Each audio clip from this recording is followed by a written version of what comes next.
It is of particular importance to unravel the interaction network of molecules in living cells to understand the mechanisms that regulate cell metabolism and function. An increasing number of methodologies which provide qualitative and quantitative information are the driving force on our way to obtaining holistic pictures of cell function. Co-IP, TAP tag, or photo cross-linking assays allow for purification of prey molecules in vitro. In addition, several approaches were designed for the analysis of protein interactions in a living cell. These include 2 hybrid screens or complementation assays of fluorescent proteins. Furthermore, some spectroscopic approaches like FRET or FCS and also non-spectroscopic methods have been established to address this question.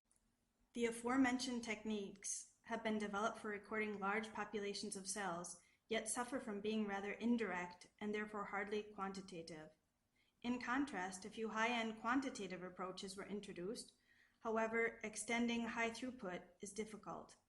To combine high throughput capabilities with the possibility of extracting quantitative information, we recently developed a new concept for identifying protein-protein interactions, the micropatterning technique.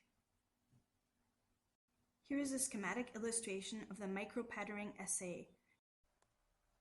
Grids of BSA Sci5 are printed on functionalized glass cover slips, and interspaces are filled with streptavidin, followed by biotinylated ligands, in most cases antibodies, against the membrane protein bait.